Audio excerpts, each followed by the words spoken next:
Hello there. My name is Fred Hadley, and I'm the publisher of the Village Sentry newsletter, which goes out to the residents of Sentry Village in Boca Raton. And today we're privileged and honored to be interviewing a candidate for District 29, State Senate, Florida. And his name is Brian Norton, and he is a Republican. I'm sure he'll agree with that. And Yes. I want to welcome you to the Village Sentry interview. How are you, Brian? I'm doing well. Thank you. Thank you, Fred. Thank you for having me here today. I'm excited. Sure. All right. So briefly, I think I know a little bit of the history. When you entered the race, you were opposing Senator Kevin Rader. Subsequently to your entering the race, Kevin Rader decided that he was retiring from politics. And we just, I think about a week before the June filing deadline, it was announced that Tina Polsky, who is our current state representative for District 81, which covers Sentry Village and the surrounding area, that she was going to switch her race, which you're allowed to do as long as you do it before the deadline. And all of a sudden, instead of facing Kevin Rader, you're facing Tina Polsky. So tell us about that and what went through your mind when that happened. Did you find that that was better for you, not so good? What were your thoughts? Well, yeah. So I found out, like everyone else, I saw it, I think, on Twitter first and then through the newspapers. Like, as you mentioned, I had been preparing and researching to run against Kevin Rader.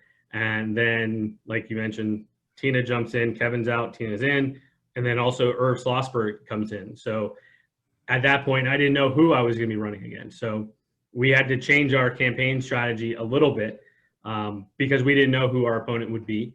And we basically ended up deciding to say, wait, let me just interrupt you.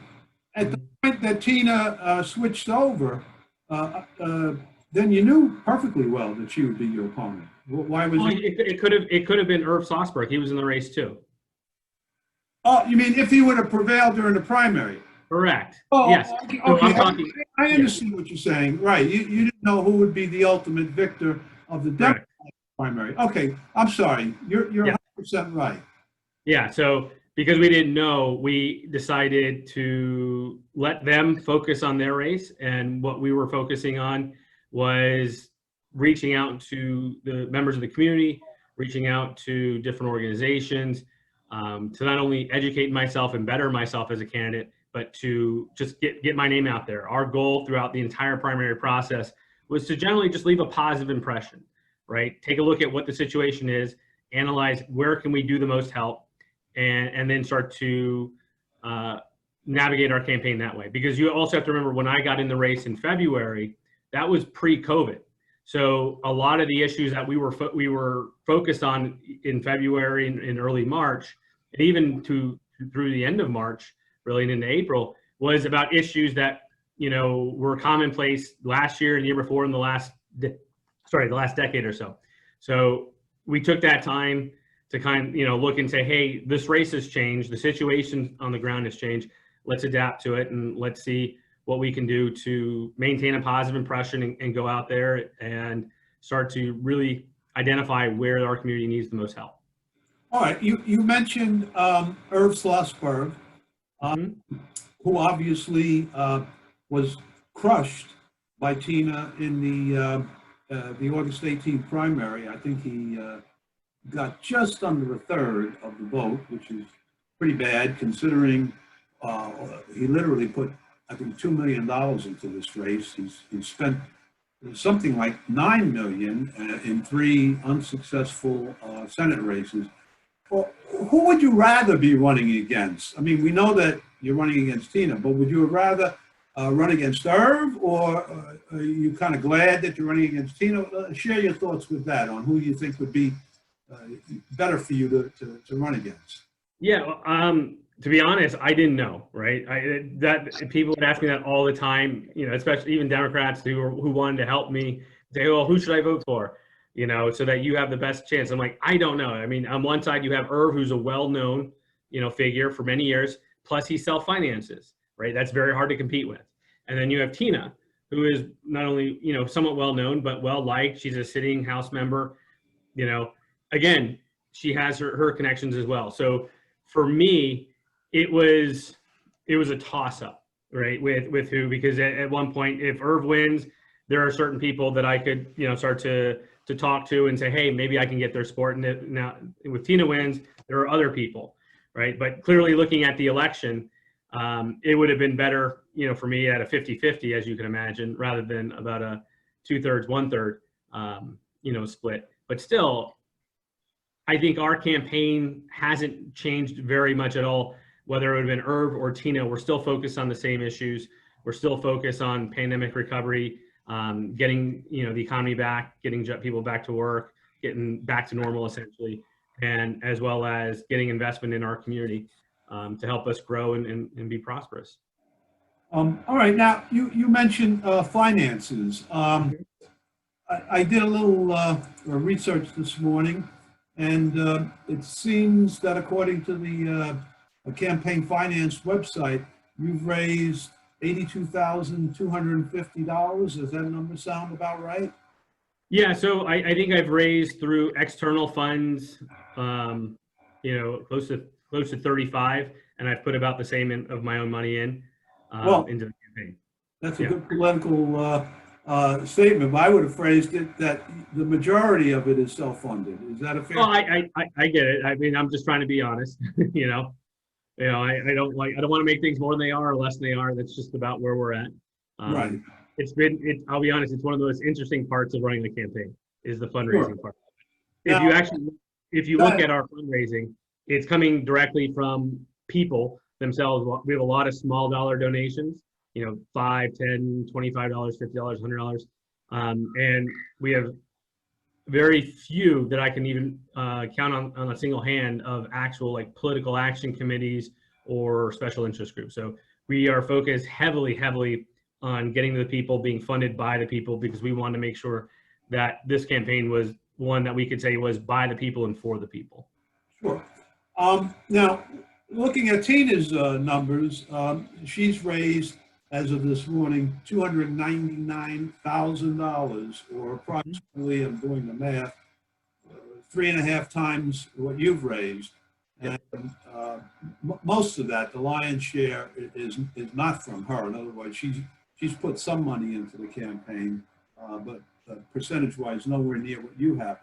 So what I want to ask you is, you're relatively an unknown guy. I never heard of Brian Norton. The only Norton I ever heard of was the guy on the honeymooners. Probably too young to remember. Yeah, no, I know. I always get the comments, to the moon. Exactly, right. People tell me that. So how you know, how does that impact on your thinking that your opponent is not only, first of all, she's an incumbent, not in the Senate, obviously, but she's our current sitting state rep. She served almost her first term, 2 years. So she's got that under her belt. So she's not only got experience in the legislature, but she's now more of a household name than you, and she's outgunning you money-wise 3.5 times. Is that frighten you? Does that give you pause that maybe you're in a tougher contest? I mean, I assume you want to win, that you're not just running to make a name for yourself. Sure. Yeah. That with us. No, I'm not doing all this just for my own ego or my own name. I don't have much of one. As you mentioned, people don't know who I am. But yeah, so there's a lot of different things to pack in there. So number one is very simply, I think if you also look at her expense, she raised a lot of money, but then she had to spend just about all of it to beat Schlossberg, right? So I have no doubt that she can raise money. You know, we had no, you know, illusions that if for every dollar that I can raise, she could raise $5 to $10 more than me, right? Because that's the nature of politics. So we don't let that deter us whatsoever. But we're focused on, like I said, on reaching out to the people, a lot of those grassroots efforts, The one thing I did notice when I reviewed, her campaign financials after the election, I think I saw, well over a third of her money coming from PACs and just special interest groups, which was a bit concerning, to be honest. It was concerning because that many different people, trying to buy influence with you kind of pulls you in a lot of different directions. So when things come up and you have competing interests, how are you going to deal with it? Right? That's the concern that I would have as a voter. But we're doing what we feel is best for our community, what's best for the district. And I've said this multiple times, on forums before. When I got into this race, I could have chosen to run into 81. I live in 81. I live less than a mile from Tina. So, when I looked at the options, because we're an unincorporated Palm Beach County, there wasn't much option for me. And we chose 29 because we felt that's where we can not only have the biggest impact, but where the least amount of effort was being done, right? When I was looking at, hey, what was going on in 81, Tina, she's vocal, she puts things forward, you can see her. But when I looked at 29, there was very little bit done. I look at the newsletters he put out and there just wasn't any substance there.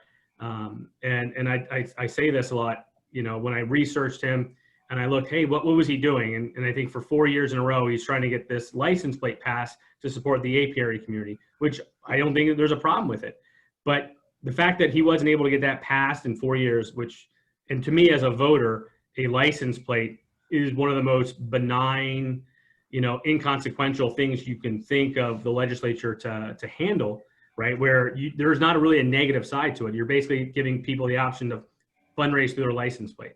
So, but if he can't get that done, what makes you think he can get other things done when we need him to? Right. Well, of course, but he's not going to be your opponent now. Correct. He's not. But that's why I got into 29. Oh yeah, sure. No, that's fine. Let's talk about for the moment environment and how important that is to you. Now, you're a Republican. By the way, you're married to a Democrat. Is that right? Your wife is a Democrat? That is correct. Yeah, I'm married to a Democrat. Does that create problems for you? No, I mean, it depends on how you look at things. Some things are problems are just opportunities that haven't been explored yet, right? Sure. So there's disagreements, don't get me wrong, but yeah. I relish in those disagreements because when we disagree or when I disagree with someone else, it gives me the opportunity to hear their perspective, right? Because I fundamentally believe that most people are right from their own perspective. Like if you tell me something, I'm going to take it as you believe what you're saying. And the way I approach, that kind of conflict is, well, why do you say that? What makes you say that? And let's dive into it. I'm a fan of nuance. I'm a fan of playing devil's advocate. I'm a fan of diving deep into a subject to really get to an understanding of it, because that's how you solve problems. You don't just solve them at the superficial level, by making it this or that, because that's not how life actually is, right? There's many nuances that have to be explored and understood. And when you take the time to talk with each other instead of at each other, you find it's okay to disagree. But if you understand where the other person's coming from, there's no animosity there. So getting back to the environment question, an issue that's been very important to me is the sugar industry in Florida. Now, let me be the first to say that I recognize that they are the largest crop, bigger than all the crops put together. I think it's a $14 billion a year industry, and it's terribly important to Florida, and there's a lot of jobs there. So let's just get that out of the way, that no one's looking to destroy an industry or take away anybody's job. The problem that I have with the sugar industry, well, there's two problems, really. One problem affects the waterways, and that would be the runoff from fertilizer or pollution in Lake O, which most of the sugar growing is on the south shore of Lake O, through about, I think, 3 counties. And the other problem that's more important to me is the air quality and how it's fouled by the practice known as pre-harvest burn of sugarcane. And just for those that are not familiar with it, sugar cane is a stalk and it's surrounded by leaf. There's no sugar in the leaf. So instead of cutting away the leaf by hand, which is a more time-consuming, labor-intensive process. What they do in South Florida is they set the field on fire in what they call a controlled pre-harvest burn.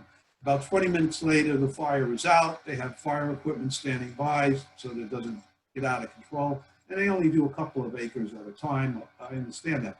But the result is that all of this ash and smoke and carcinogens are pumped into our Florida air. And one of the reasons I came down to Florida to retire is for clean air and water and so on and so forth. So the alternative to that is what they call green harvest. Australia and Brazil have done that for a number of years, and simply involves not burning away the outer leaf, but physically cutting it, or now they have actual machines that go through the field that can cut it. And that leaf, by the way, is not garbage. It can be recycled, either as fuel or what they call bagasse, making like plates and other products out of it. Okay, so my question to you is, where do you stand on the issue of the pre-harvest burns of sugar? Do you feel it should be eliminated? Do you feel there's nothing wrong with it?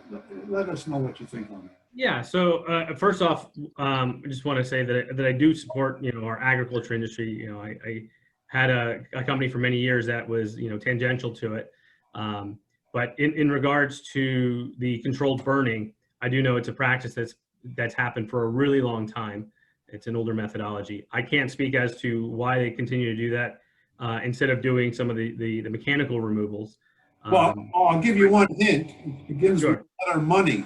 Yes. No, I can understand that, but you would expect that at the same time, if that was really the factor, Brazil would be doing the same thing. So, some of it, very well could be the economics, but there could also be some other logistical or other business decisions that lead that way. Either way, I'll be frank, the controlled burns, I'm not opposed to, as long as they are, managed well, they're spaced out timely, because it is a way of getting to it, in a safe way.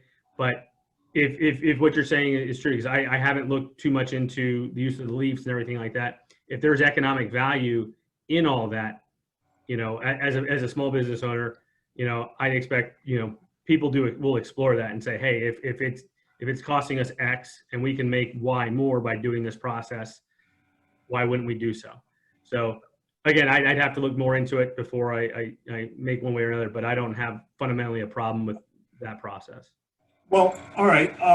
Now, I realize they're starting to improve this, but for many years, the sugar industry was doing what I call institutionalized racism. Okay. I'll tell you what I mean by that. They use, I think it's the Florida Forestry Service and so on, and they're supposed to supervise their burns.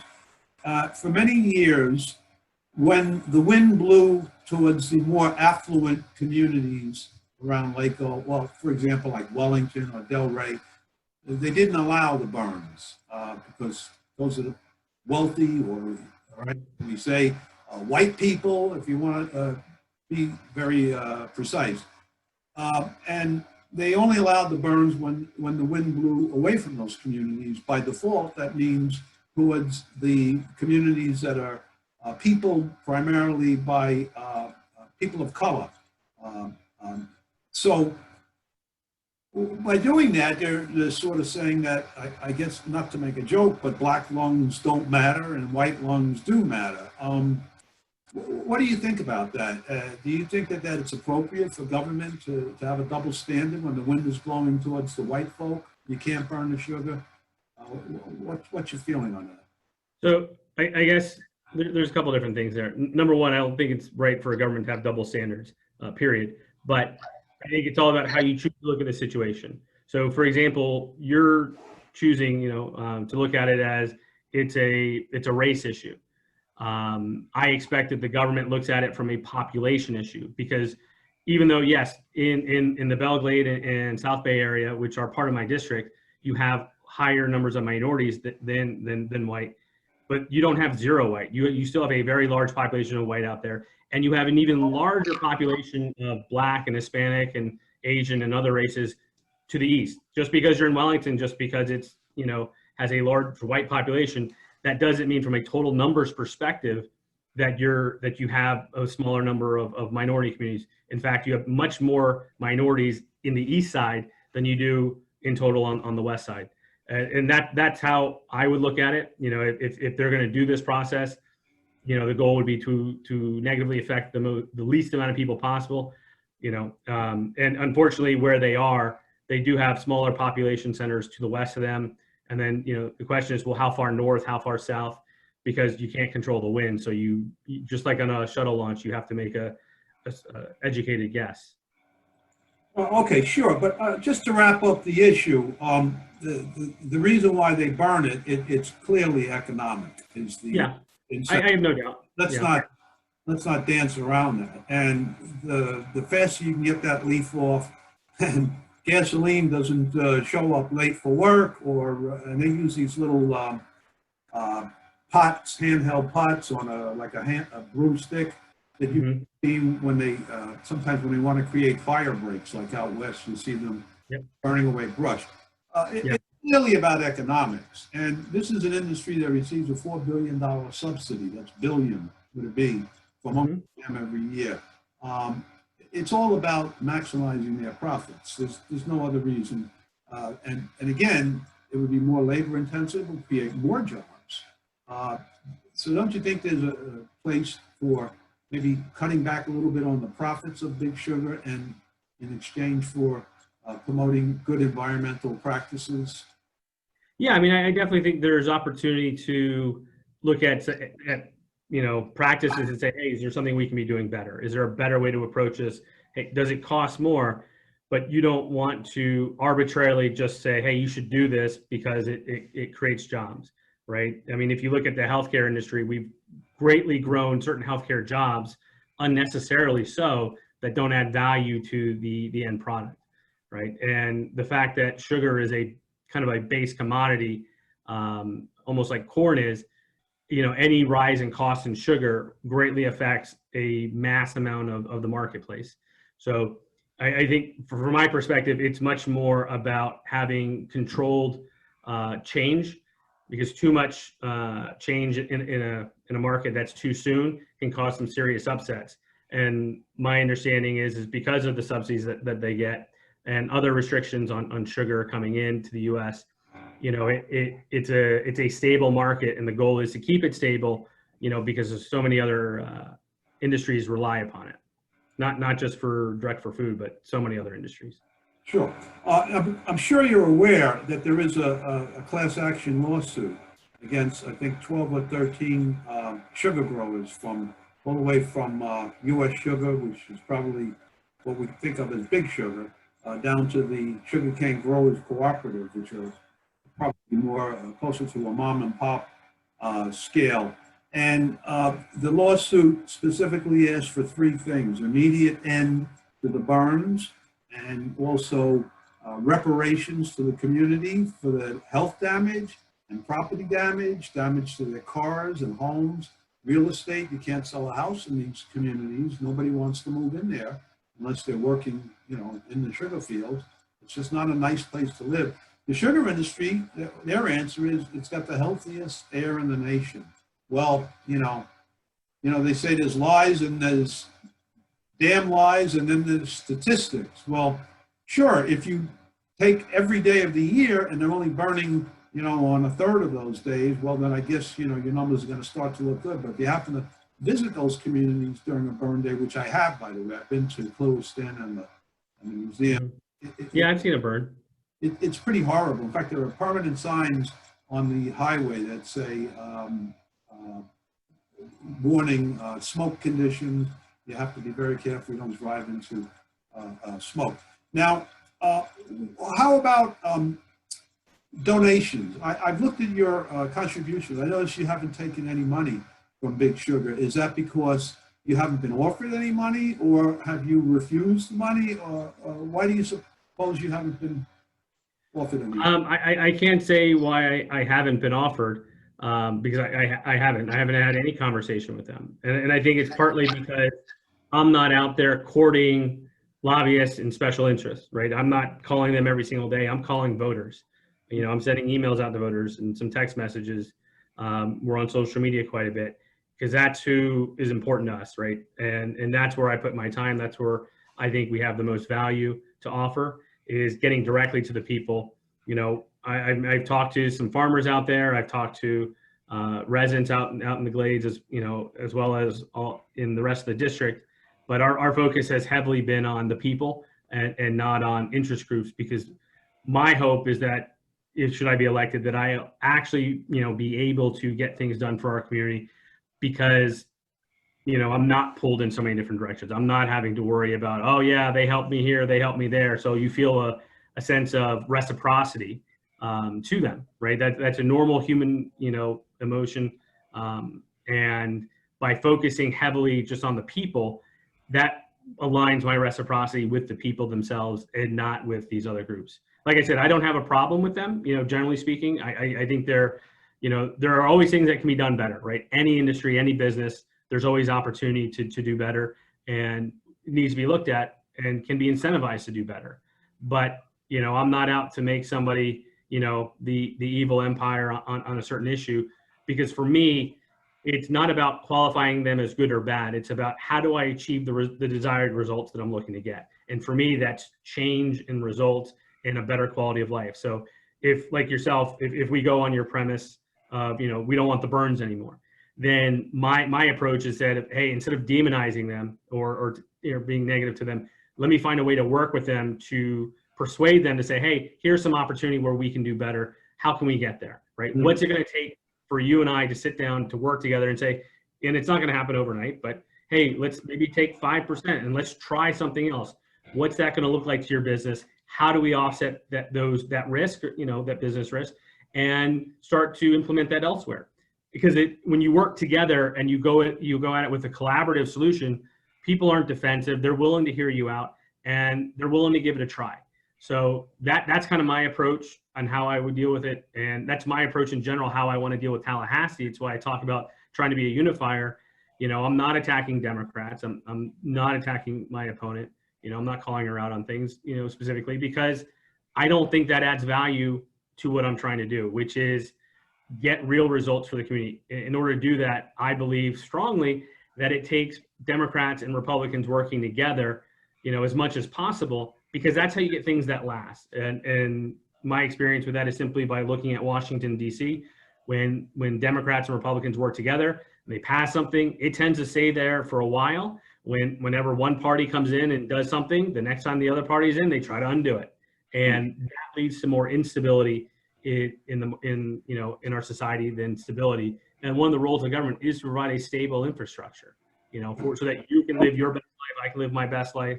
You know, we can maintain our liberty and our freedom. Now, let me ask you a question. How first of all, you've already stated it, but you might as well state it again. You do live in your prospective senatorial district, right? Correct. Yes. Yeah. And I looked on a map before using the property appraiser. I think you're around Palmetto and 441, roughly. Yeah, we're west of we're off Palmetto. Yeah. Sure. And how long have you been in that residence? Since 2013, and then before that, we were up in Wellington since 2010. Oh, okay. I came down here in 2012, so you're almost in the district as long as I am. Surely you must know that this seat always goes to the Democrats. And how does that weigh on you to get up every morning and say, I'm trying to do what smarter people, richer people have attempted to do and failed? Do you feel you're in a hopeless cause, or do you really think that, you know, you're so sharp and whatever that you can reverse this long-term trend of always being a Democratic seat? How does that work in your head?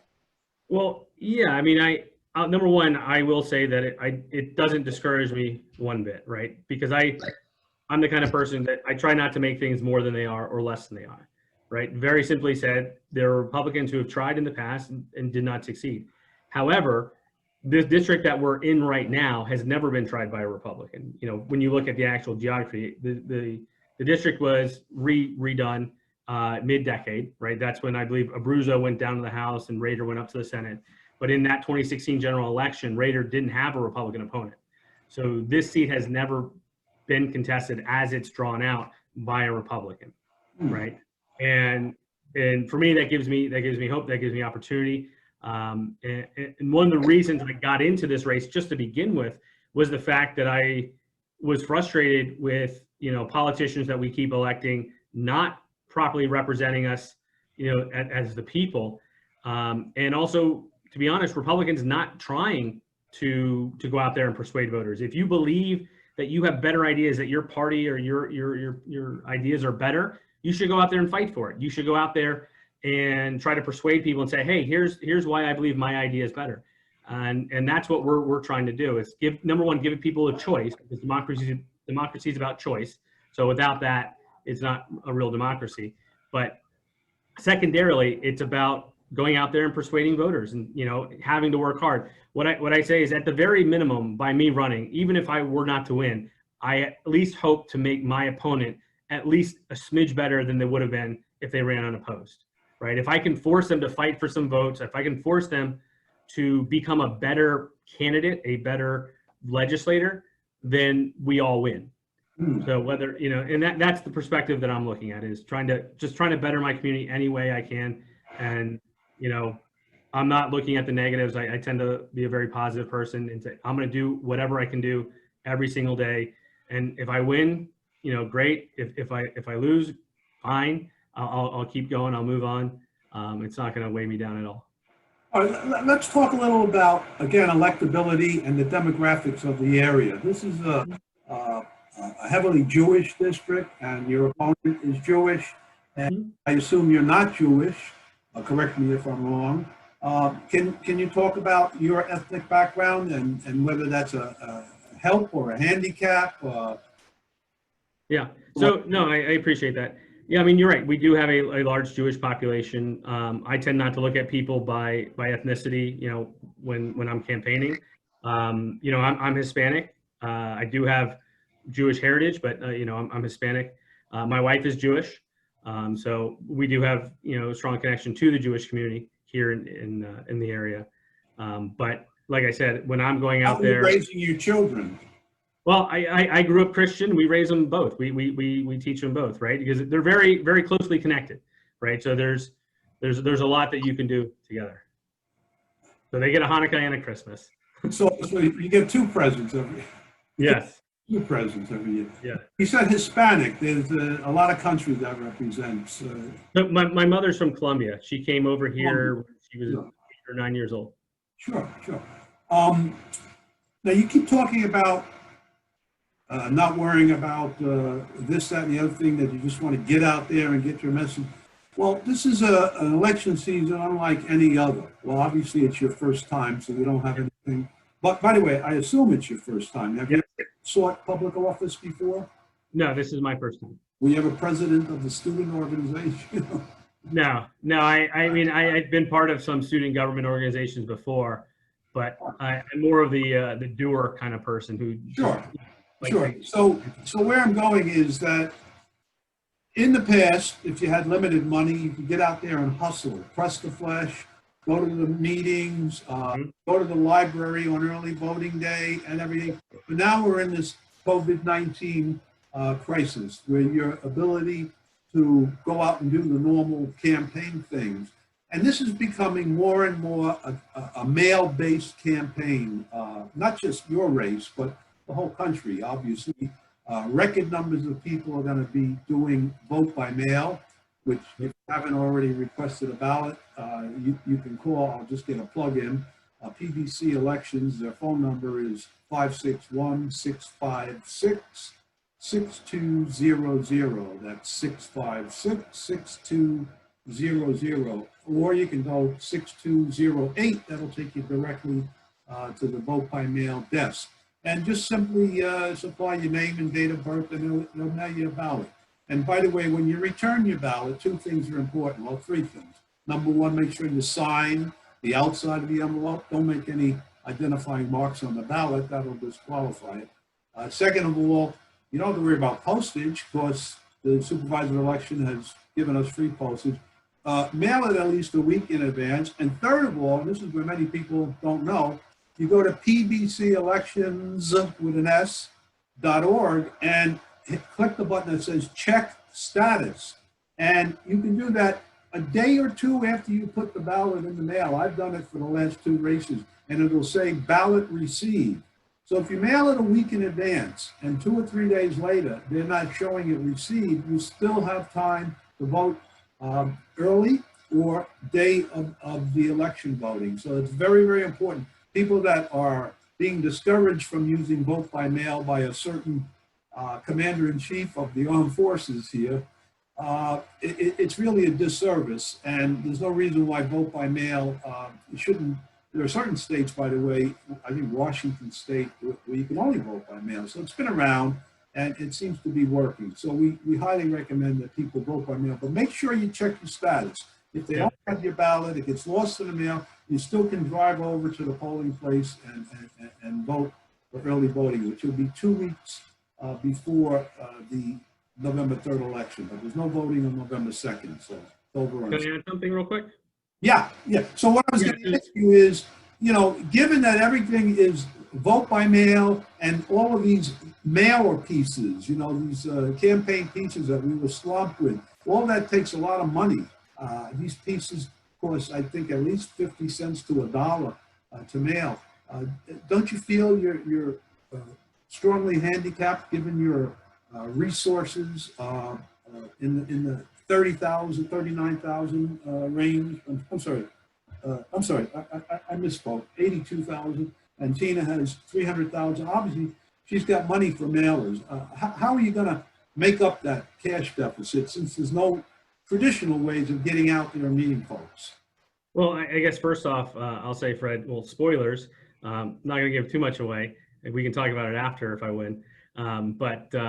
Yeah, so we're doing what we believe that we can get done with the resources that we have, right? I'm not making any illusions about it. I take what's given and we use it to the best of our advantage.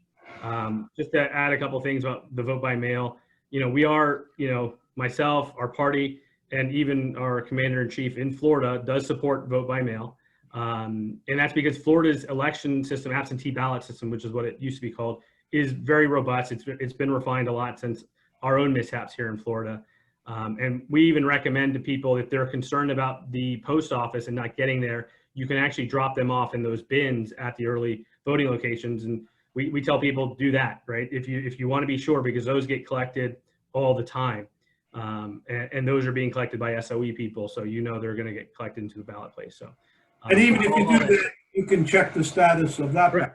Yeah, I mean, I've signed up for vote by mail. My wife did it. We checked online. I still like to vote in person, so I went out on the primary day, just to vote, and I had to do a provisional ballot because I didn't bring it with me. So remember to bring it with you if you don't want to do a provisional ballot. But even then, I checked my provisional off the ticket after the fact, and it said it was counted. So I think the SOE has done a great job so far this year in managing a lot of that process, and we have faith in the system. Sure. A couple of what we call the lightning round, litmus test questions. What's your position on right to choose or abortion? Where do you stand on that? Sure. So, my position is very simply Roe v. Wade, the law of the land right now. And I believe, abortion should be between a doctor and their patient. I'm not looking to really upset that apple cart right now. It's not an issue that I think we should be, that's of urgency, unlike the dealing with the pandemic and the economy. So like I said, I'm really focused on getting results for our district, getting people back to work, keeping people safe and healthy, kids back to school, etc. So you're pro-choice, can we say that? I'm neither. I wouldn't say I'm pro-choice. I'm not pro-life. I think, to be honest, I think those are foolish ways of looking at the issue, right? How should we look at the issue? Well, so ask yourself the question: what pro-choice person loves the idea of having an abortion? Well, nobody. Nobody. Exactly. Said abortion should be legal and rare. Yeah, I remember that. I agree on that, but that's That's, Yeah, safely. Yeah. So, and that's where I think if we really want to tackle this issue, because this is an issue we've been frankly arguing about since I was a kid, you know, you've got to start to approach it from a different way. Going down this path, we haven't gotten anywhere. It just ends up in the courts over and over again, and it's going to come down to Supreme Court picks and things like that. Instead of saying, wait, well, why do we need this process to begin with, right? There's always the medical side, and then there's the legal or social, criminal and social side, and say, hey, are we able to do certain things that minimize the need for this process and maximize our output, right? It's taking the harder path, the longer way of doing things, rather than just saying the easy way of, oh, you making it a binary choice. You got to do X, you can't do Y. And I think when you do that, you tend not to solve the problem. You just kind of sweep it under the rug. And that's where, for me, if we actually want to solve this problem, we've got to start looking at it differently, as a different type of problem, and start to find better solutions and ask better questions. The law aside, it's a moral issue, abortion. I'm not 100%, clear in my mind. I mean, I can tell you personally that I'm a person that was born out of wedlock, and had my mother opted for an abortion, you wouldn't have the pleasure of talking to me right now.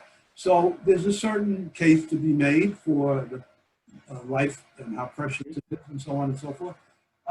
But so still, you are okay with abortion. I mean, as long as... Well, again, okay is not the right family. If you had a daughter, for example, that for one reason or another became pregnant. So for example, like, because my wife is also a physician, right? She's an ER doctor. And, we have this conversation a lot and this is where the nuance comes in, right? So there's a lot of medical reasons why an abortion is necessary, right? And that's why you want them to perform, in a proper environment, because there's a lot of complications that can happen from them. While at the same time, there are, other circumstances that we all know about, where it's not the woman's choice to get pregnant. And what do you do about it in that situation, right? So you have that quandrum. But at the same time, you also have the question that hasn't been answered, by our courts or by our legislature, is, when does life begin, right? At what point do we inherit our inalienable rights? We have decided arbitrarily, but we've decided through our Constitution and other laws that 18 years old, we inherit our adult rights, right? Our right to vote and other things. But we haven't decided, well, when do we inherit our juvenile rights, right? At what point does that begin? Because that would start to answer up to what point you could do that, because then you can argue, well, this baby that's unborn, or this fetus, or whatever you want to call it, they have certain rights. Because at the same time, we also have legal questions. I remember hearing a case in, I think it was Alabama, where if a criminal shoots the mother, right, a pregnant woman, and the fetus dies, they can be charged with 2 murders. So, well, now you've aspired death, through that process to that unborn child in that situation, but you don't have that same equal protection in different situations, right? And that's where I think our legal system has gotten a little bit mucked up, because they're trying to fix the problem without actually going to the core root of the problem. And it's not an easy question to answer. When does life begin? What's the moral? When is it right? When's it wrong? Because there's many other situations like that that's not easy for us to answer. But that's where, like I said, I think if we start to approach it from a different perspective, not from a pro-choice, pro-life perspective, because I think we can all agree nobody likes the idea of having an abortion. We think that every life is valuable, right, and should be cared for. But we have to find that balance. We have to find, where does that line exist? And it's probably not a black and white line. There's a lot of ambiguity there. But that's the benefit of having open dialogue, of not shutting each other down just because we disagree, and hearing each other out. Because it helps you kind of define, well, the line is heavier here and lighter here. So we know it's got to be, we should do it here, but in this situation or that situation, excuse me. But you can start to get more nuance into it, and to figure out, well, abortion isn't a yes or no question. Maybe it's a very situational question, like based upon certain parameters, this is allowed. Based upon other parameters, that is allowed, and so on and so forth. And what I'll say is, I'm not married to any one solution with it, because I think it's something that everybody has to buy into. If we're going to actually solve this problem that's been around since before I was born, right? We've got to start talking about it and talking with each other and talking through it, rather than just making a superficial argument that's used for elections, which to me is a waste of my time as a citizen and as a voter, because nothing's ever going to change. Nothing's going to happen. They're just fighting with power and law, and that's not what the law is for. The law is for protecting our rights. All right, let's move on in the lightning round. Amendment 4, where do you stand on that? Again, that's to restore felons' right to vote after they've discharged their sentences and any attendant fines and Yep. So I'll admit I voted for Amendment 4 back in 2018, I believe it was. But here's one of the things I'll say, because I do support the governor's, what the governor did with it, in fighting, to have it implemented as the legislature put. And it's because I think our amendment process as a voter, I'm coming to this as a voter, is, I don't want to say flawed, but the amendments are very poorly written. They're more poorly explained. And when you look at the amendment, it clearly says all right in there. So or what? I have to look up the exact quote, but I remember reading it recently, and it was like making sure that they satisfied all requirements, right? So, and then that's the question becomes, well, what does all mean, right? And when you're not specific, when you're not as specific as possible, you open it up to interpretation. And that's where things like that should be better written, because the fact that we're having this debate about it, well, what does all mean, tells me that amendment could have been better written. If we want to say, if you served all of your sentencing, right, in prison, that's one issue. Well, what about, fines, like the issue they're talking about, or what about, it happens after your release, you have to go through that period of time, right? When is all taken care of, right? And that's where my concern with it is much more on the basis of, we've got to write these things better. We've got to be more specific if we want to have, people better informed, but making better decisions, but also to avoid these complications, right? And I see the same thing in some of the amendments coming up this year, where I'm just looking at why? Like you're writing it in such a confusing way that you're not going to get what you want, and you're going to make it more of a headache for us in the future. You should write it better. All right, so it would be fair to say that you voted for Amendment 4, so generally you are in favor that once a felon... once they've completed... We're not including violent crimes and sex crimes. I think that's carved out of the law. Yeah, and I'll also clarify that, the criminal justice system needs to be reformed. It needs some updates, right? Because I understand that fines can be, overly oppressive many times, because they add up and they compound almost worse than, your mortgage interest rates, right? So, all that stuff needs to be addressed. It's not the loan, it's the VIG that they get you on. Exactly. But all that needs to be addressed, but in the way that it was written, because I'm the kind of person that wants to follow it the way it's written, even if I don't agree with it, right? Whether it's speeding laws, okay, I'll follow it at 65. I can do 67, but to 65 is what it says. All right, fair enough. That's where we have to make improvements. What about the issue of gun reform? Where do you stand on that? Are you a Second Amendment guy? Before they pry it out of my cold dead hand, what's your position on that? Yeah, I support our Second Amendment. I support, individual right to keep and bear arms. But I also support responsible gun ownership, right? Like most gun owners, when you actually talk to them, everybody that I talk to, they want people to be responsible. They want people to know their weapon, to practice with them, to maintain it, to clean it, to store it safely, right? So that you don't have accidental discharges, so that it's ready when you need it, God forbid you need it, in all those situations. And that's where, but I'm also for making sure that they don't end up in the hands of criminals and those that are mentally ill, right? Fixing some of the loopholes in background checks, making sure that we're properly reporting, those that should not be having weapons. Like, Parkland is in our district. And I know a lot of people like to focus on the weapon itself, but there was a whole series of failures along the way where, not only could have things have changed in a different direction, but could have signaled to a similar process where this kid shouldn't have had access to a weapon. Okay, well, where do you stand on voucher schools? I think they're also known as charter schools, is that correct? Yeah, no, I mean, I support charter schools and voucher schools. I support school choice because I think that competition is necessary to a certain degree. Just look at what happened now in the midst of COVID, where you've had public schools shut down for a long time, but in June you had pre-K and private schools opening back up. You've had some charter schools opening back up, and I think it's there because public schools don't feel that pull from multiple directions of, well, I have to satisfy my client and I have to bring in income in order to survive, right? Public schools have no threat of death, essentially, like a business would, of not being able to survive.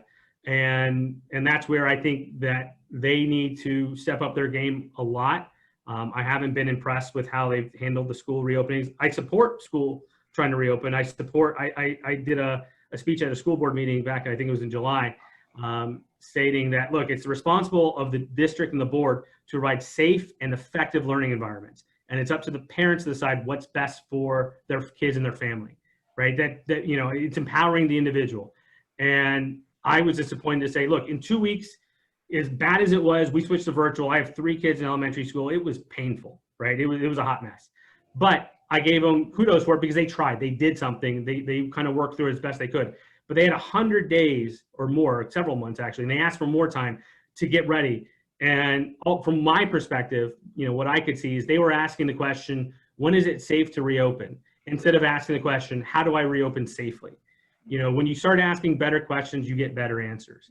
And that's where my disappointment in them. And I hope that they use this process to be like, oh, wow, we've got to shape up. We're kind of a bit, we'll call it overweight with, the way we've been doing things, and we've got to do better, and we've got to perform better in the way that we not only we deliver our education, not only in planning forward, but also in really changing the scope of what public education should be. And this is where, this is my own thing, that I started to see it when I was in high school, that it became about going to college. It became about standardized testing instead of it being about instilling a lifelong lifelong love of learning in children. Because if you do that, it doesn't matter if they're at the top of the class or the bottom of the class, if they go to college or straight into the workforce. If they love to learn, they're going to continue that their entire lives. But if they hate learning, or all they know how to do is learn to pass a certain test and not learn to think for themselves, they're not going to be ready for as adulthood. That's why I'm a big supporter of vocational exposure and training in public schools, life skills training in public schools. And it's just to get back to the basics, right? Liberal arts is great. Academics is great. But I have kids in elementary school, like I said, and learning addition 5 different ways over 3 years to me is insane. My kid knows how to do addition, move on, right? You can do repeats. You can, we had homework, and homework is not fun. It's a little bit of suffering. But that suffering is what makes you better. That homework, that repetition is what makes you better. And I think our children will learn as much as we're willing to teach. And that's the philosophy that I kind of hope to instill, in our education system. So you mentioned your 3 children. How old are they? 6, 7, and 10. So 1st grade, 2nd grade, and 5th grade. So what is their status now? Are they at physical school, or are they still virtual school? They're still virtual. So they're public school, Palm Beach County. Monday, Palm Beach County opens up. And I'll be sending them back. You're sending them back.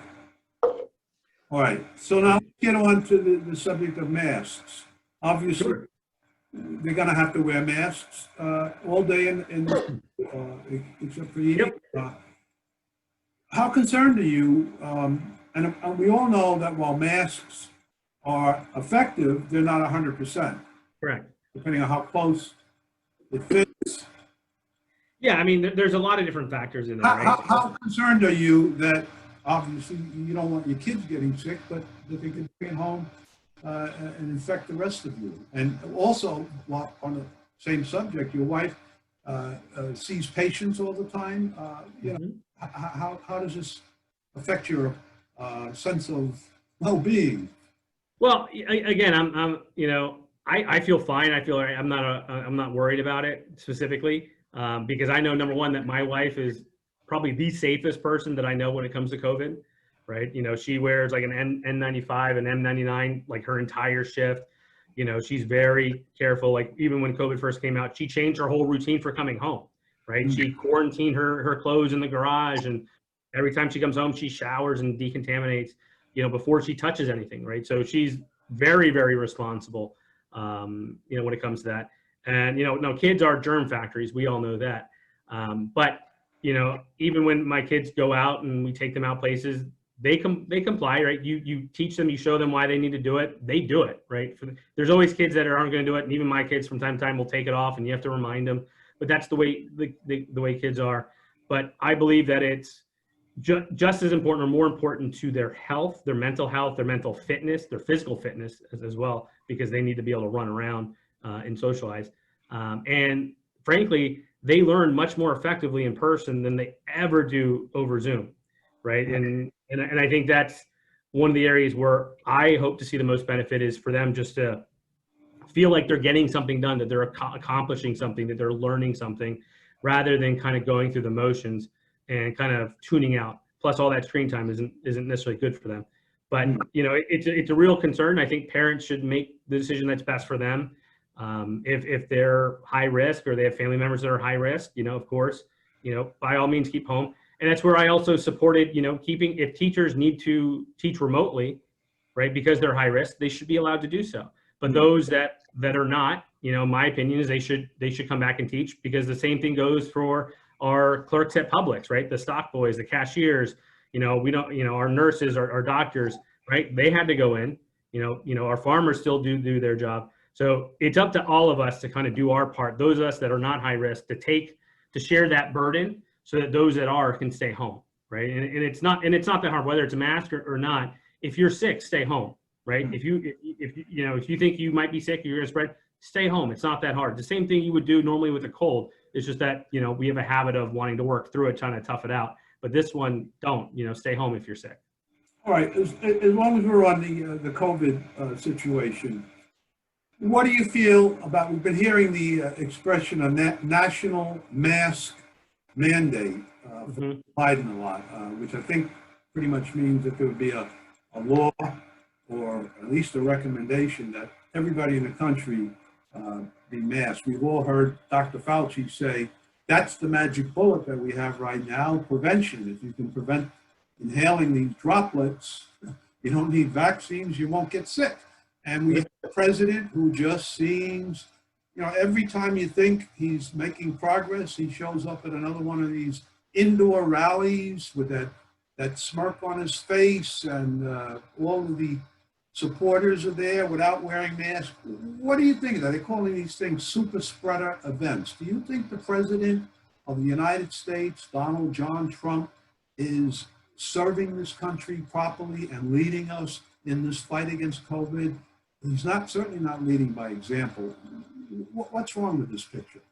Well, I think, you know, everybody has their own perspective, right? So looking at the situation, you know, I'm not here to promote or to criticize the president, right? Looking here at the county, the mask mandate went in months ago, right? You know, I support the idea of wearing masks, right? You should be safe, you should social distance, you should wash your hands.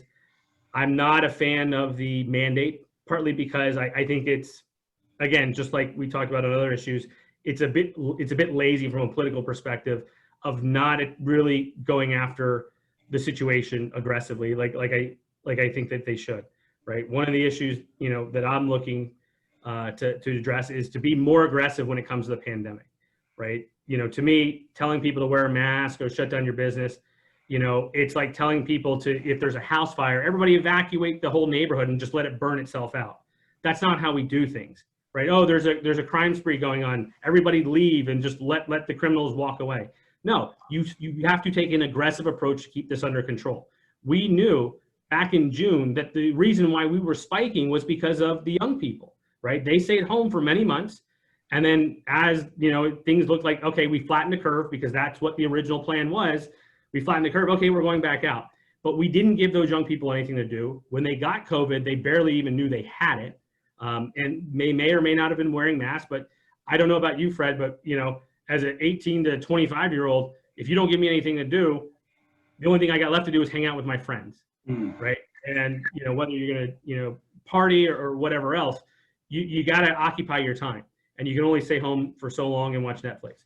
So that's where I advocate for a much more aggressive approach, the same way you would with a house fire, same way you would with a hurricane. If you knew that you had a hotspot in a geographical area or in even an age population, you would actively go out there and aggressively target it and go in front of neighborhoods, wave every car down and say, hey, you guys have a hotspot in this neighborhood. You need to get tested.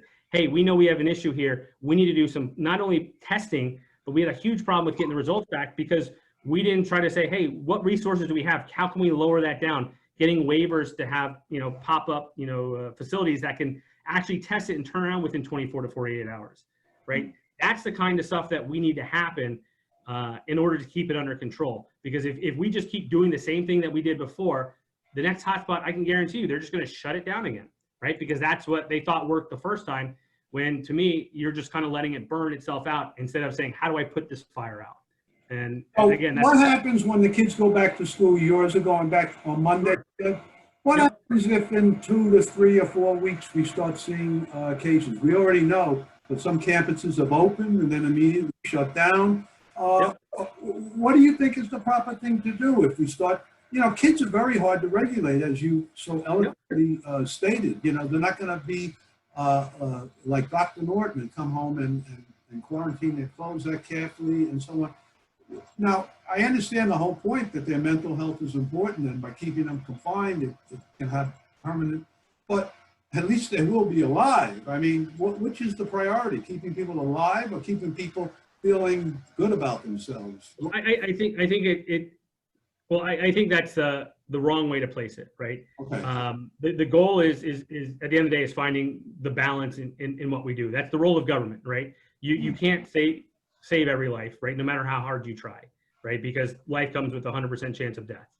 But I think we can be responsible. And that's where I advocate, say, look, with liberty comes responsibility, right? Just because I can do something doesn't mean I should do something, right? And that's where that persuasion, the government needs to be more persuasive in its argument, saying, this is why this is important. This is how we make this work, and not move the goalpost, but just, from the get-go, try to be a little bit more persuasive. But I'll be honest, our kids are going back to school. I'm sure we're going to see a spike, right? Because you're having more people out than was normally there before. That's to be expected.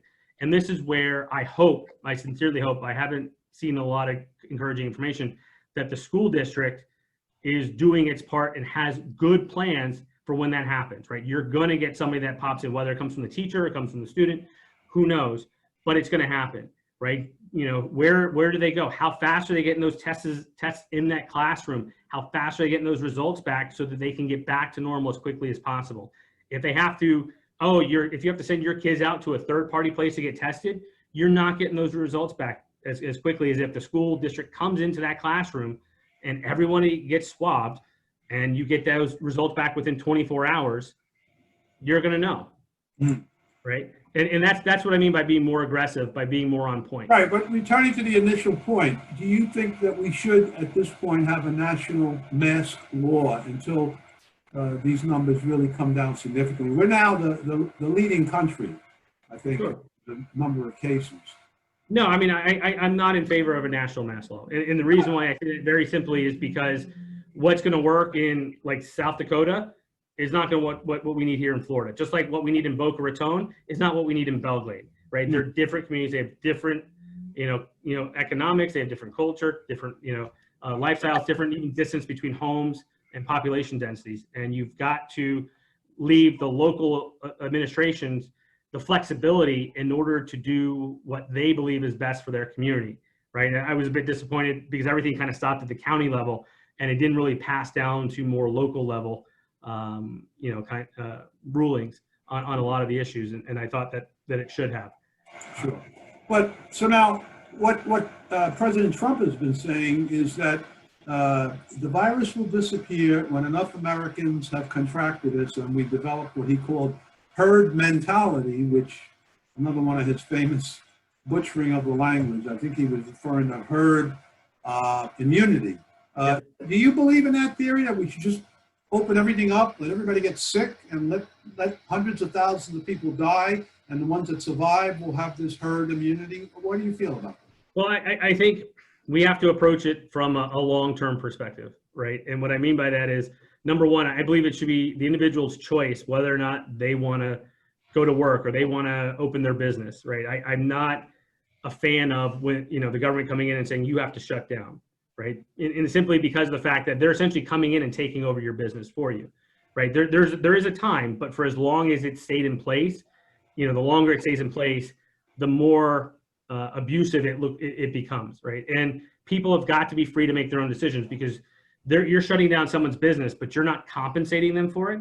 You have people that are going to be losing their homes because of that. You have people that have, put 10 years into building something, their own sweat equity, all their value, their profits, and they've made this thing work. That's their lifestyle. That's how they feed their family. And all of a sudden, in an instant, you've taken it away. It's one thing to say, hey, we're going to take a short break, but it's been what, 4 or 5 months now, right? And to me, that's excessive, right? That's abusive, and I'm not in favor of that. I think at a certain point, we have to find a balance between, managing the virus, right? Because it's about control. You're never going to get it down to zero. I know, our rates are at, really low. Our hospitalization rates are down.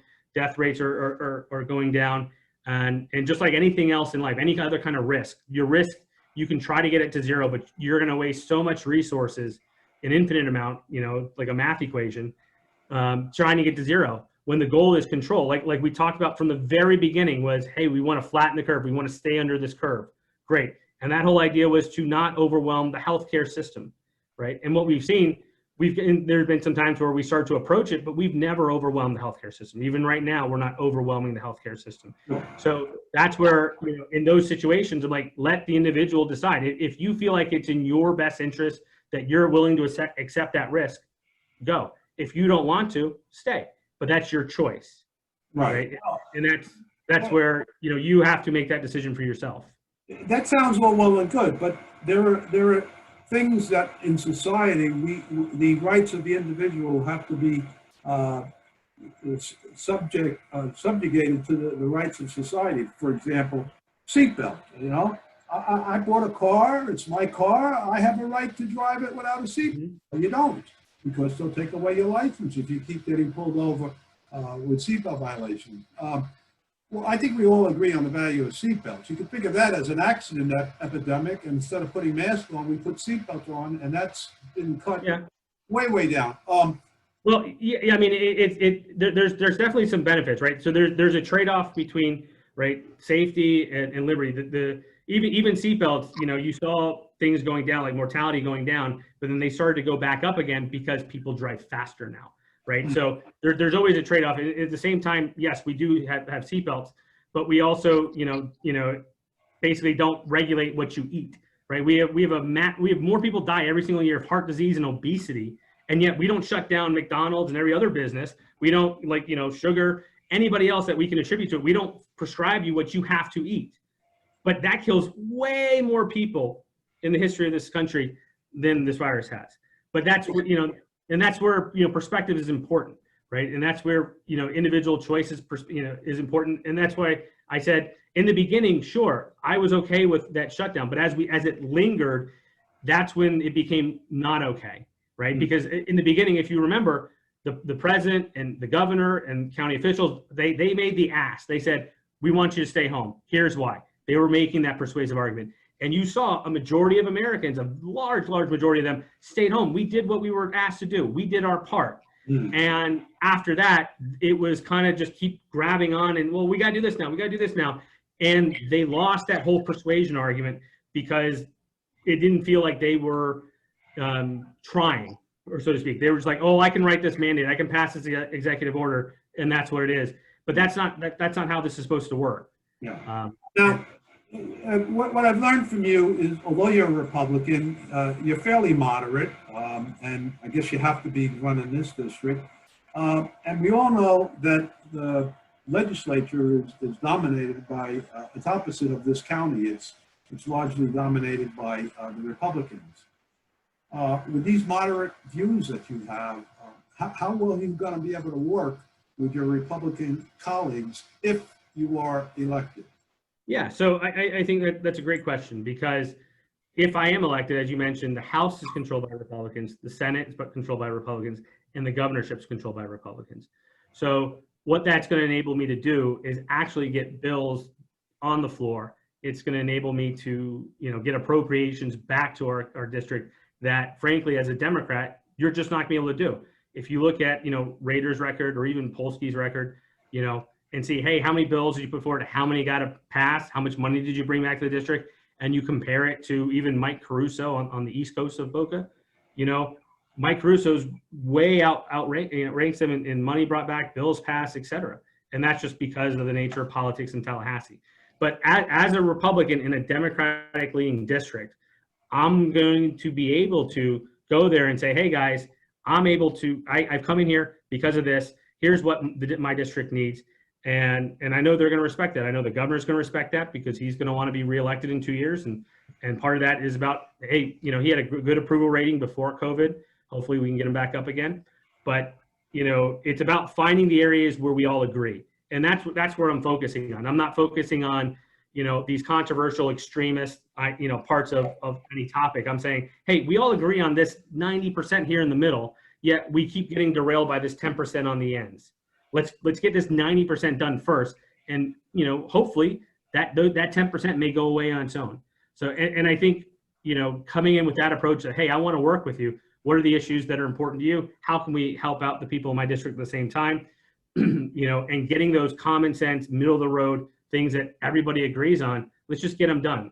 I tell people all the time, one of my goals is to help make the Republican Party more the party of getting things done, right? Not letting things go year to year and being campaign issues year to year. No, the role of government is very specific, and it's about, if we have a situation, we should take care of it. We shouldn't let it linger for 20 years to become a political hotspot. To me, that's a form of corruption. We should not be doing that, right? You're putting your own interest ahead of the people, and that's just not right. All right, if the election were held tomorrow, are you for Trump or are you for Biden? I'm not going to answer that, but no, I mean, I support our president, so it's something that I say that because I tend not to make decisions until the very last moment. I do. What about your wife? I think she's still contemplating, but I think she leans towards Biden, but that's okay. I tell you people a lot of twisting going on in either direction. I mean, so my form of influence is very simple. It's very simply the fact that I will put forth saying, hey, here's some things that I like, here's some things that I don't like. Even with Biden, I think Biden has a lot of positives, right? But he has a lot of negatives. Same thing with the president, a lot of positives, a lot of negatives. And for me, again, I tend to look at, what has actually happened, what's been done more so than the wrapper. I tell people, because I'm the same way, you vote for the person, not for the party. And again, I look to the future saying, okay, if this is to happen, where do I see us going? If this were to happen, where do I see us going? Right. Sure. And I think that's important to kind of look at it from less emotional perspective and a little bit more logical perspective. Now, obviously, you support the president. You've just stated that, and you have good reasons for it. But surely, well, maybe not surely, but you must be aware that many people feel that he's failed as far as moral leadership. His nicknaming, calling Sleepy Joe, Crazy Nancy, making fun of people's weight, women's weight especially. When accused of rape, he just said she's not my type, making jokes out of sexual assault. Do you think this is good for our country? Do you think that this is something you could be proud as an American to look at him and all of his reality TV-based sarcasm and put-downs? Is that something that you want in society, a leader to be like that? Honestly. Yeah. So honestly, there's a lot of the rhetoric that myself and I know a lot of other Republicans, are like, come on, man, to copy Joe, like, come on, you're doing so well on this, and that. Why you got to ruin it? But at the same time, I don't think make things more than they are, right? When I look at the president, same thing as legislatures or even, judges or justices, right? I'm not looking at those people to be moral leadership, right? It's one of the reasons why we have a separation of church and state, right? Government isn't designed to be your moral leader, right? We have other institutions for that. And it's why we separated church and state, because church in the past was your moral sphere of influence, right? That was your moral leadership. And when you mix that with the legal, that's too much power in one location. So when you look at, government slightly differently like that, you tend to ask, well, what's the role of government? And it's to protect our rights, our inalienable rights. And we want to choose the people that are best situated to handle it, right? And I'll say one of the things that I do appreciate about the president is, the way he stood up for some of our rights, especially internationally with China, on trade, on criminal justice reform, as well as, the economy, where I think he has added value to this nation, but the delivery may not be what we like. I equate it sometimes to, you got to eat your vegetables. You may not like it the way it tastes, but it might be more healthy for you than the process of, oh, we're going to give you this, we're going to give you that, we're going to give you this. And you tend to get sluggish and overweight on that kind of stuff. And we needed somebody to come in, to kind of shake things up a bit. But we'll see where the country goes. But at the same time, I think Joe has done some positive things in his past, and of course he's a nice guy. But I do have the concern that he's not the same person he was even 4 years ago. And that's a concern to me. As a citizen. So when I look at somebody who's going to stand up to somebody like Russia or China or anywhere internationally, I want somebody that's not, that's not going to kind of give up easily, right, and hold the ground. And I appreciate that. Yeah. Now, you mentioned a moment ago separation of church and state. Mm-hmm. I think we'll end up on this subject. The county issued an executive order when this whole thing first started. And it had to do with limiting the number of people that can congregate and about wearing masks and so on. But they had in there two exceptions. Do you know what the two exceptions were? No, you can remind me. Yeah. Well, the first was if you had some kind of medical problem. Yeah, I remember that. We can all understand that. And the second thing was for religious reasons. In other words, if you feel that God is protecting you and you don't need a mask, that what you have to do is go into Walmart and say, I want to exercise my religious exception. Now, if there's separation of church and state, then I don't think we should have in the county of Palm Beach an executive order that exempts religious reasons. What do you feel about that? Unlike groceries or medical, your wife's a doctor, we all have to shop to eat. Is religion, and I'm not saying there's anything wrong with it, and I know the First Amendment, first and foremost, mentions freedom of religion, and I support that. Do you feel that religion is essential to the extent that we should grant exemptions for religious purposes? Is that separation of church and state? Absolutely. Absolutely. Religion is essential, right? And it's basically saying, is there a part of your identity that's not essential to you, right? And to many people, religion is. Right. To many people. Murder right? is essential. And that doesn't mean that society should embrace that. If we have separate church and state, and they say you must wear a mask, then why, if there are people like Bill Maher that says religion is all delusional thinking? Sure, and they have the right to say that, right? He has the right to believe what he believes. I'm a staunch atheist, I will say that, and I worship. I don't believe in a supreme being, and I know under the First Amendment I have the right not to be religious, and I'm not ashamed of it. And that doesn't mean I consider myself a person of poor moral character. I certainly believe in the golden rule, doing etc. But I just don't feel that I have any need for religion.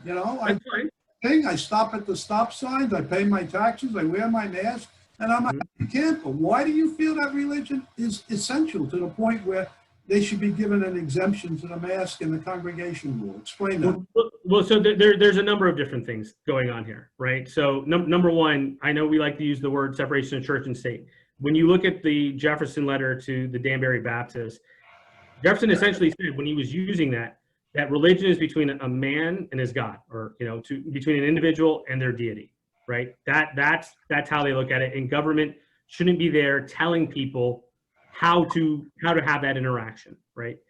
And when it comes to the fact, you're right, that the First Amendment, the first thing it says is Congress shall pass no laws prohibiting the freedom of religion and the free practice thereof, right? And and then after that, it names the media, right? So my argument is, if you're allowed to continue with the media, you should be allowed to continue with the religion, because they're on equal footing. If you're allowed to protest, you should be allowed to assemble. They're on equal footing in the First Amendment, right? They're both in the same spot, right? And it comes down very, very essentially to the fact that, like I said, religion, whether you're religious or you're not religious, you have a certain, you have a perspective of morality, right? And that perspective of morality is important. Well, the government is a perspective of legality, because oftentimes you have things that are moral but not legal, and you have things that are legal but not moral, right? It's legal to have an affair, but it's not moral, right? It can be illegal to adopt, 100 stray dogs, but it might be the moral thing to do. And there are two different things that we have to remember, that that there is separation there, because the law is about protecting your rights, not about right, not about good or evil, not about morality, but about protecting your individual rights.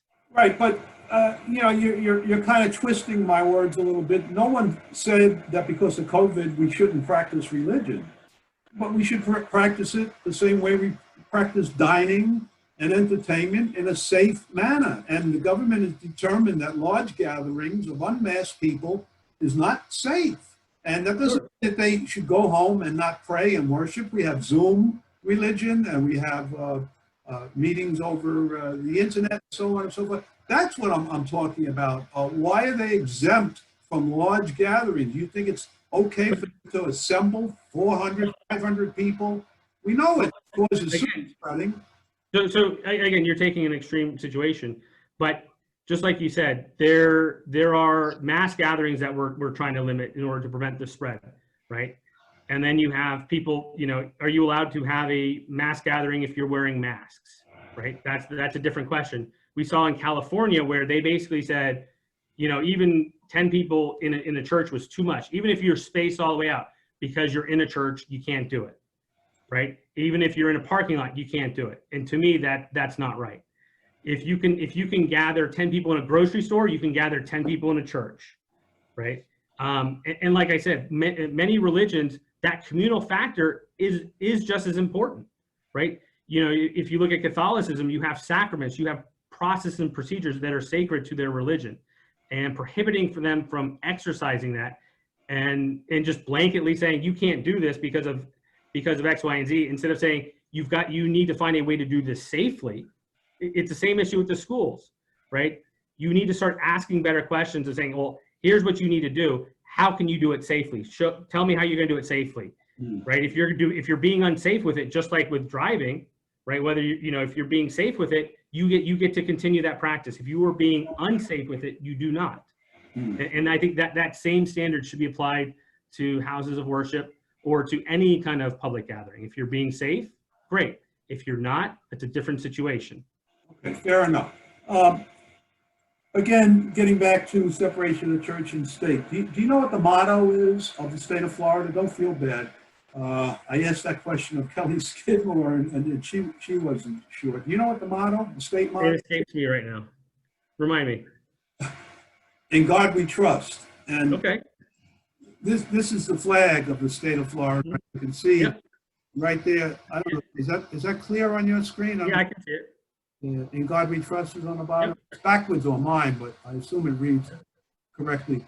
Well, I have two. This is the flag of our Sunshine State. I have a number of issues with this flag. First of all, the design of the flag is very reminiscent of a Confederate flag, which uses that the cross, the red cross on it.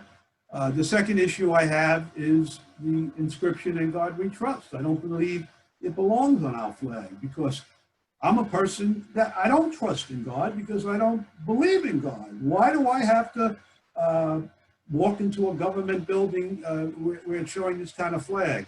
The same thing is true with our currency. And I use credit cards, so I don't have to look at it every day.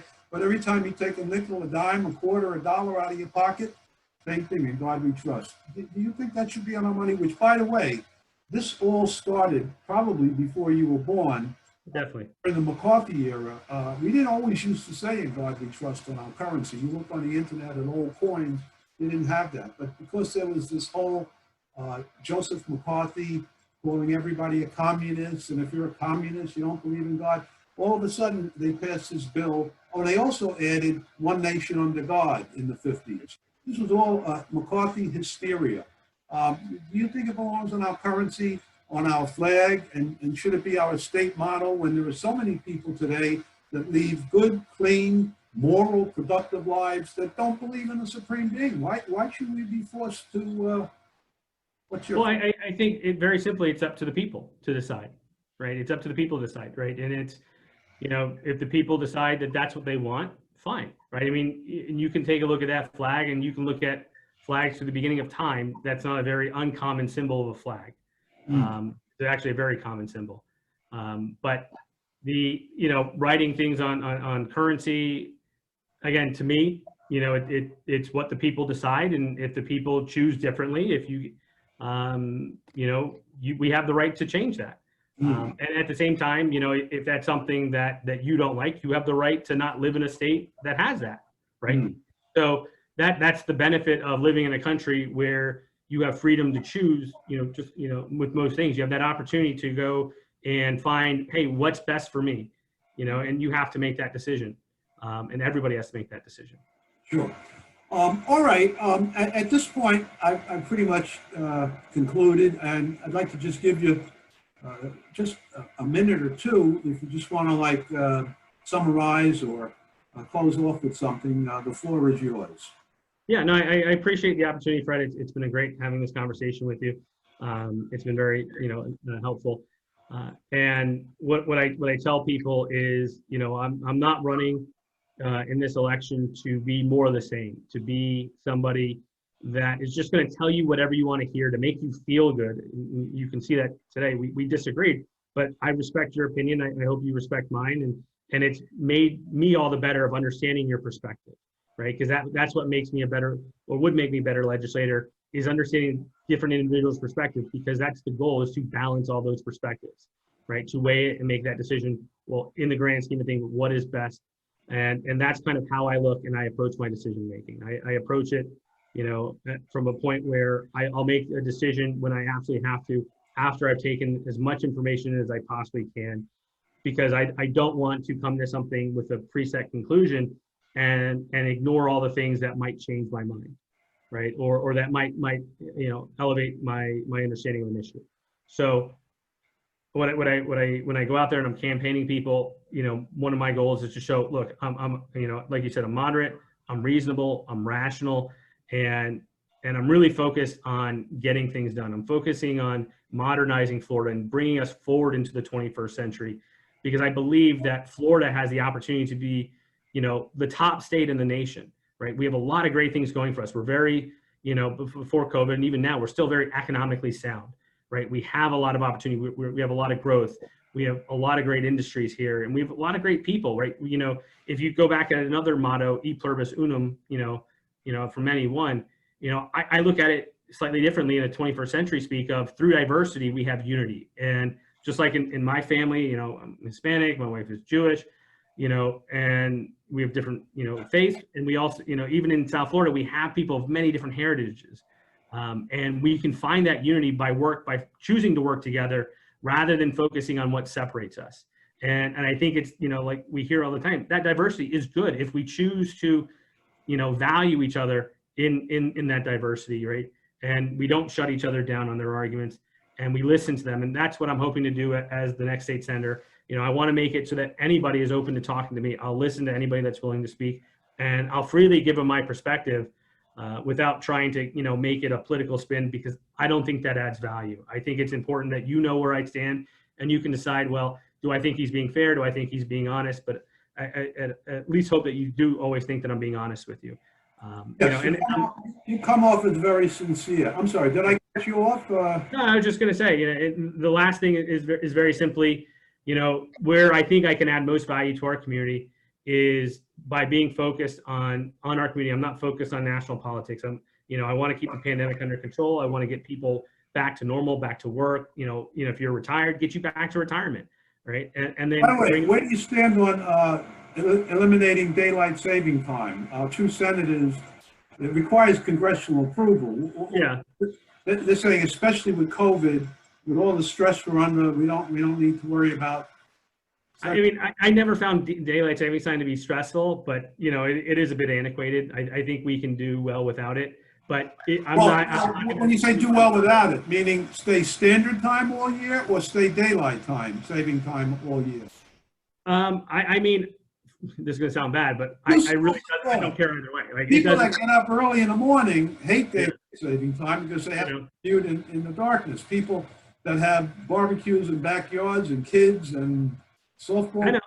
I mean, it's saving plus to get more recreational time. Yeah, when I had my landscaping company, I had to very early. Bowling people was the early sponsors of daylight saving. Yeah, but the thing is, like, you know, the light in the dark doesn't bother me, right? If it's light outside, it's light. If it's dark, it's dark. Okay, it's just what it is. Like, I don't try to make it more than that. Sure. You know? But if it were coming up for a vote, would you be in favor of daylight 12 months of the year, or standard 12 months of the year, or do you think the current system with 2 time changes a year works fine? Which is your? Honestly, I'd ask the people of the district, because I don't have a preference either way.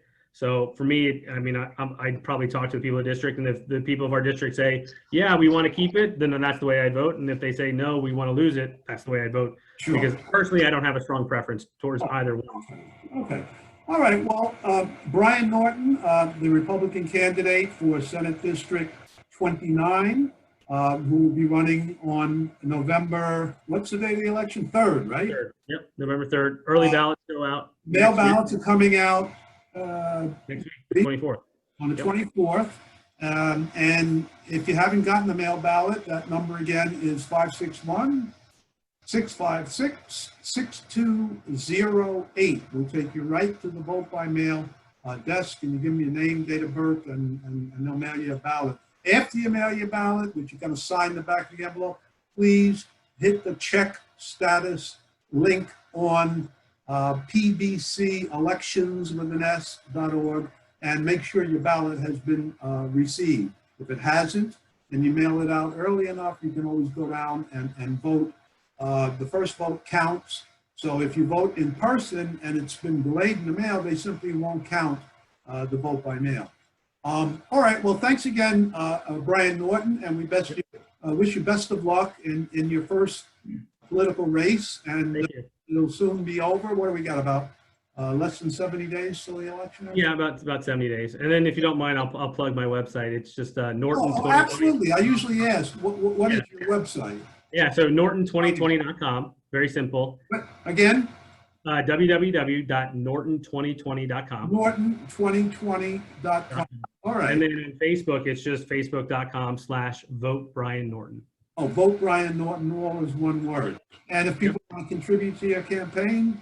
Yeah, they can do so online, norton2020.com/donate.